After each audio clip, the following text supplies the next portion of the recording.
do livro de Irene Valejo, O Infinito num Junco, capítulo 64, página 167. Safo, conta-o ela própria, era baixinha, morena e pouco atraente. Nasceu numa família aristocrática em decadência. Ao contrário de Cleobulina, não era filha de reis. O seu irmão mais velho esbanjou a fortuna familiar ou o que restava dela. Casaram-na com um estranho, como era habitual, e teve uma filha. Tudo a encaminhava para uma vida anónima. As mulheres gregas não escreviam poesia épica, claro, não conheciam a experiência das armas, porque as batalhas eram o perigoso desporto da aristocracia masculina. Para além disso, elas não podiam ter a vida livre e itinerante dos aedos, viajando de cidade em cidade para oferecerem o seu canto. Também não participavam nos banquetes, nem nas competições desportivas, nem nos assuntos políticos. O que é que podiam fazer? Albergavam recordações. Como essas amas e avós que contavam histórias aos irmãos Grimm, transmitiam de geração em geração lendas velhíssimas. Também compunham cantos para os coros femininos, canções de casamento, canções em honra dos deuses, canções para dançar. E falavam de si próprias, em poemas para uma só voz, acompanhados da lira. Daí provém o termo poesia lírica. Tratava-se de universos obrigatoriamente pequenos e locais. Ainda assim, de forma quase milagrosa, algumas mulheres lançam desde o seu canto um olhar original e fulminam os muros que as aprisionam. Safo fê-lo. Falo-iam outras reclusas transgressoras como Emily Dickinson ou Janet Frame. Safo escreveu: alguns dizem que nada é mais belo na negra terra do que um esquadrão de ginetes, ou de infantes, ou de naus. Mas eu digo que o mais belo é a pessoa amada. Estas simples palavras escondem uma revolução mental. Quando foram escritas, no século VI a.C., quebraram os esquemas tradicionais. Num mundo profundamente autoritário, o poema surpreende porque tem múltiplas perspectivas e até parece celebrar a liberdade do desacordo.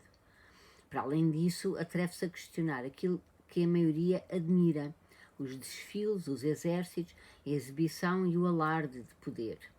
Provavelmente Safo teria cantado o mesmo que Georges Brassens sobre a sua má reputação. Quando é dia de festa nacional, eu fico à mesma na cama, pois a música militar nunca me soube animar. Diante das aborrecidas exibições de força guerreira, ela preferia sentir e evocar o desejo. Palavras dela: o mais belo é o que cada um ama. Inesperado, este verso afirma que a beleza está primeiro no olhar do amante, que não desejamos quem nos parece mais atraente, mas sim parece-nos mais atraente porque o desejamos. Segundo Safo, quem ama cria a beleza, não se rende a ela como as pessoas costumam pensar. Desejar é um ato criativo, tal como escrever versos. Favorecida com o dom da música, a pequena e feia Safo podia decorar o minúsculo mundo que a rodeava com as suas paixões e embelezá-lo. Em algum momento, a biografia de Safo sofreu uma reviravolta. O seu casamento acabou e ela trocou as rotinas do lar por uma nova atividade que não conhecemos bem. Recorrendo aos deteriorados fragmentos que nos chegaram dos seus versos e através de notícias sobre ela, podemos reconstruir o ambiente pouco convencional no qual viveu esses anos. Sabemos que orientou um grupo de raparigas novas, filhas de famílias ilustres. Sabemos também que se apaixonou em momentos sucessivos por algumas delas: Atis, Dica, Irana, Anactória, e que juntas compunham poesia, faziam sacrifícios a Afrodite, entrelaçavam coroas de flores, sentiam desejo, acariciavam-se, cantavam e dançavam alheias aos homens. De vez em quando, uma destas adolescentes partia, talvez para casar, e a separação fazia-as sofrer a todas. Por último, dizem-nos que, na ilha de Lesbos, havia grupos parecidos orientados por mulheres a quem Safo considera inimigas, e sente-se dolorosamente traída por raparigas que a deixam para entrarem num círculo rival. Pensa-se, mas é só uma conjetura, que eram tiazoi, femininos, uma espécie de clubes religiosos onde as adolescentes, sob orientação de uma mulher carismática, aprendiam poesia, música e dança, honravam os deuses e talvez explorassem o seu erotismo pouco antes do casamento. Em todo o caso, os amores de Safo pelas suas protegidas não eram sentimentos condenados, mas sim reconhecidos e até desejados. Os gregos achavam que o amor era a principal força educadora. Não respeitavam muito o professor que ensinava por dinheiro, correndo atrás da clientela e reclamando o seu pagamento. Para a sua mentalidade aristocrática, aceitar um trabalho remunerado era próprio de maltrapilhos. Gostavam mais do professor que escolhia novos discípulos, apenas quando descobria neles um brilho especial e entregava a sua sabedoria sem o estorvo de pedidos salariais, apaixonando-se e seduzindo, nem mais nem menos do que fazia Sócrates. Na Grécia olhavam para esse tipo de homossexualidade pedagógica como algo até mais digno e elevado do que as relações heterossexuais.